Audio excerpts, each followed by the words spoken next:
Cakap tak ada bajet, tapi dia pergi pecahkan barang lagi. Dia terlalu in character. Bodoh.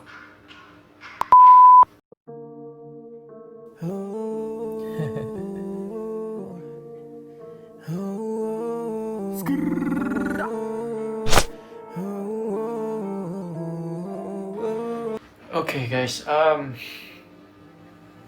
everyone. I'm the creator of Lunaman. Saya adalah pencipta kepada Lunaman, creator, original lah dia. Semua saya. So selamat datang ke very first episode of SSSS 4 kali S, Syahmi Syahril Shock sendiri. Dan hari ni kita nak explain, aku nak explain episod pertama Lunaman. Okay guys, aku nak explain episod pertama Lunaman. So dekat tangan aku ada handphone, dan handphone ni akan jadi aku punya board untuk tengok apa yang berlaku dalam cerita Lunaman.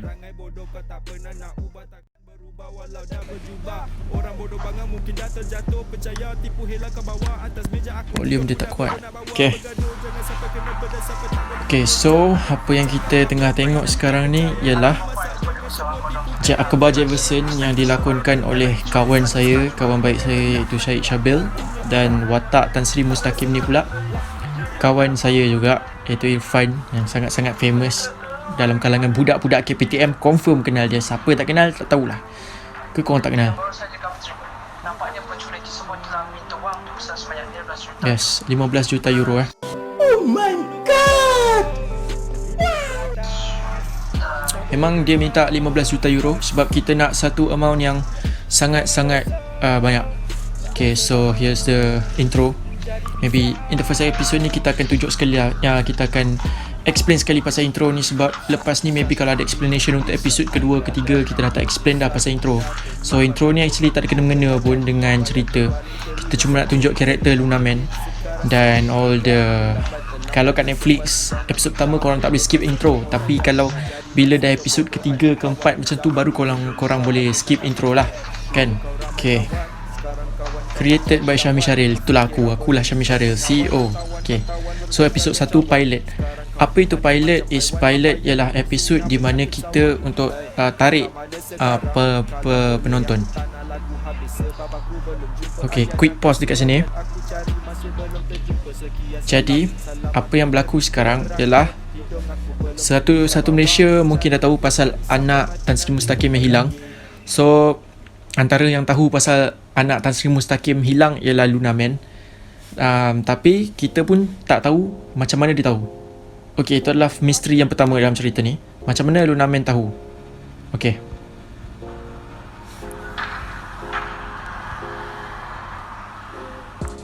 next kita ada Ishak yang berlakonkan watak Remy. Ishak Remy yang dekat depan tadi, yang depan. Okay, kejap.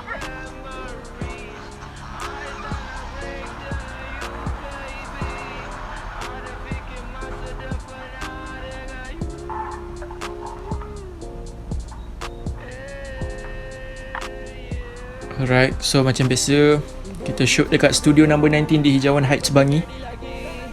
Kita panggil di studio number 19 lah sebab most of the cerita number 19 semuanya berlakon dekat sini, kebanyakan.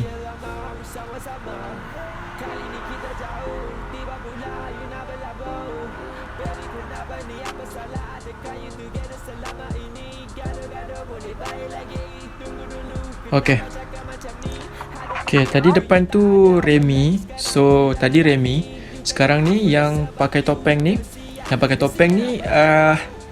Emri Azrai, dia melakukan watak Joe.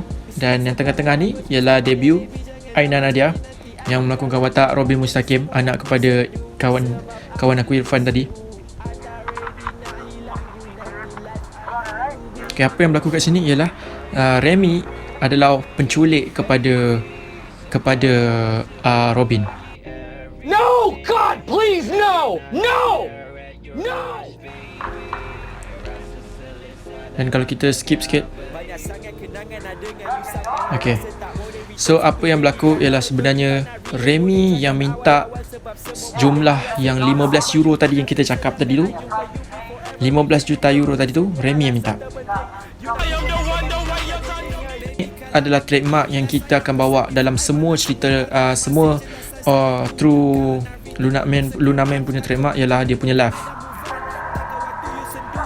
Yes, dia punya laugh.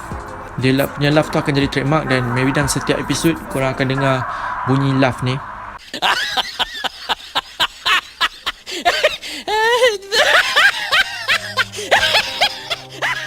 Sebenarnya pilot episod ni dia berasingan tau. Dia berasingan dengan plan sebenar, sebab pilot episod ni sebenarnya kita nak tengok orang akan tengok ke tak cerita Lunaman. So pada aku satu malam kita dapat 100 views, sebab kita orang ni memang company yang kecil. So kita orang ni cuma cari alasan untuk buat satu siri kan, tak ada siapa paksa, tak ada siapa suruh pun, memang aku yang nak buat. Jadi aku cuma perlukan alasan, which is aku nak 100 view dalam satu malam. So kita orang memang dapat 100 view dalam satu malam. So maksudnya kita orang boleh proceed dengan episod seterusnya. Okay, so kenapa aku cakap ni episod berasingan? Kita boleh tengok. Okay, nampak? Kita boleh nampak dia bermain dengan pisau tapi tak ada darah. Kerana kami tak nak gunakan bajet ada darah tu, bajet sebenar kami akan guna bila start episod 2. Episod 1 kami akan cuba guna something yang off budget, tak ada bajet langsung. Okay, so kita boleh dengar lagi dia punya gelak dia.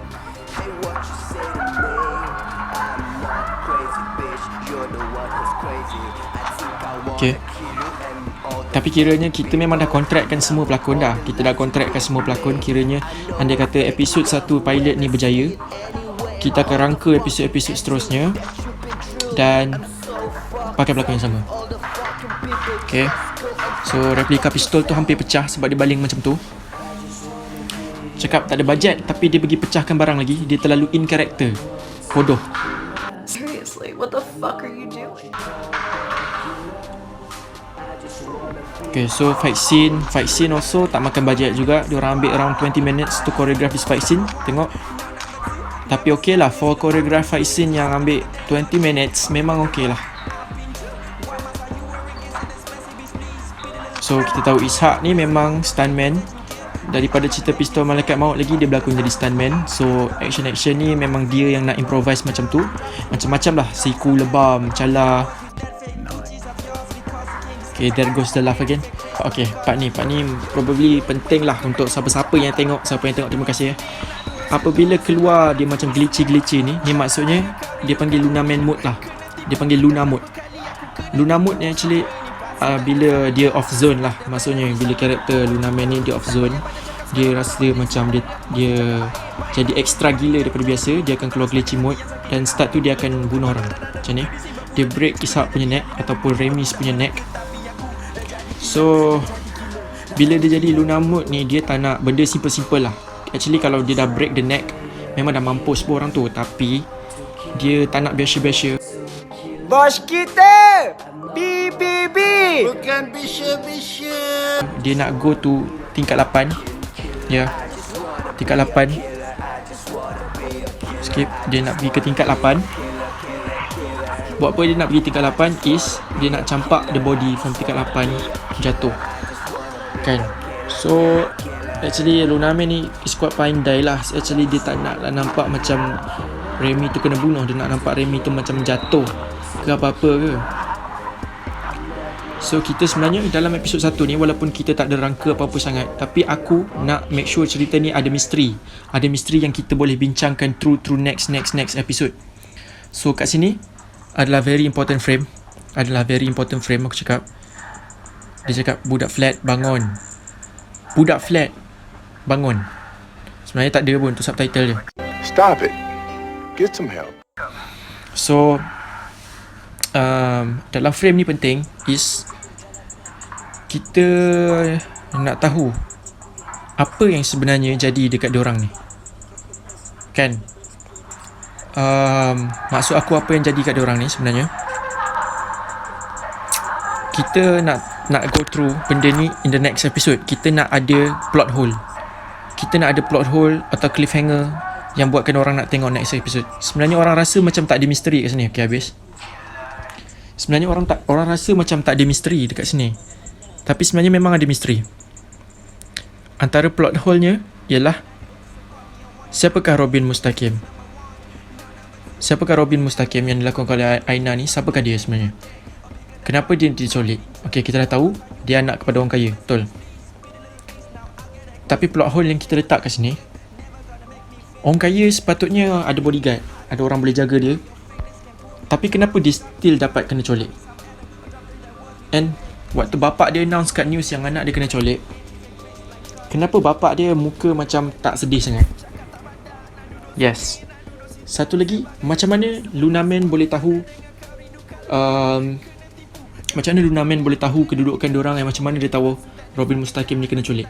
So benda-benda macam tu yang kita akan rungkaikan dekat next episode.